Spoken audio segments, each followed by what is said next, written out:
action against Syria. But their efforts to respond to last week's alleged chemical weapons attack are gaining momentum in Washington and also among key US allies. Yeah, British Prime Minister David Cameron meets his National Security Council today to discuss possible military action, and he's recalled Parliament to debate the matter.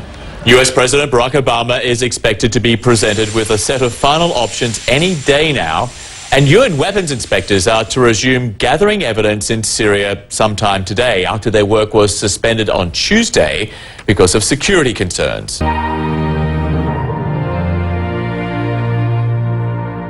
The Syrian foreign minister gave reporters his first comments about the growing possibility of an imminent military strike by the US and its allies. It was one of defiance. We are all hearing the drums of war around us. If they want to launch a war in Syria, I think the pretext of chemical weapon is frail and fragile. It is a false pretext. Russia and the Iranians are among those saying a military operation conducted without the authorization of the UN Security Council would be a breach of international law. At the White House, though, they're expressing certainty that chemical weapons were used by the Assad regime. Obama's spokesman Jay Carney warning there'll be a response. The president only now has to decide what option to take. The deliberations that are taking place now and the options that are being considered by the president and his national security team are not around the question of whether or not chemical weapons were used in Syria on a significant scale, causing mass death and injury to innocent civilians, to women and children. It is not around the question of whether or not the Syrian regime is responsible. It's around the question of what is the appropriate response to this clear violation of international norms.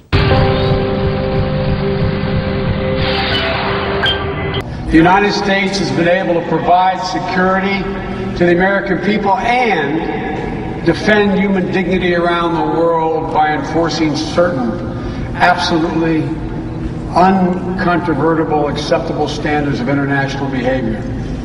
And we do so because national security is strengthened when we hold accountable those who violate international norms that are the foundation of global security and ultimately American security.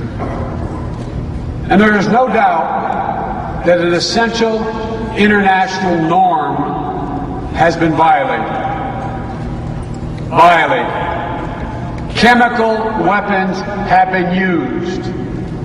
Everyone acknowledges their use. No one doubts that innocent men, women, and children have been the victims of chemical weapons attacks in Syria. At President Obama's direction, all of us and his national security team have been in close touch with our foreign counterparts.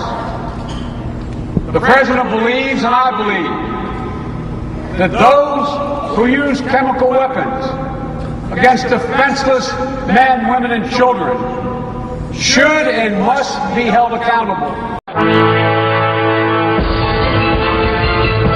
The rhetoric is getting that little bit stronger, but really maybe there isn't even any space for that anymore. That is the feeling and the impression we get here. This is almost just a preparation now, preparing public opinion and anybody who might get involved in military strikes that they are indeed coming very, very quickly indeed. The US military says it is ready to carry out any plan that the president might approve. That is something that we will find out either at the end of this week or the beginning of next week. Syria, meanwhile, says it is willing to repel any attacks. The White House, though, by the way, does insist that it is not in this for regime change. What we will see is pinpointed military involvement in Syria, pinpointed military attacks that will last somewhere probably between 1 and 3 days.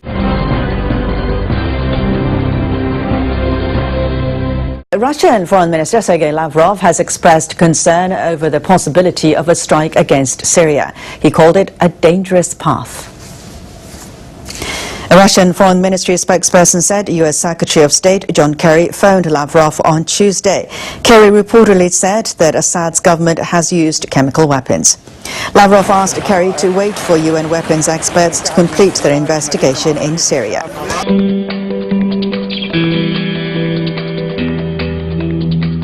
red line often cited by US President Barack Obama has been crossed, a sentiment reiterated across the pond.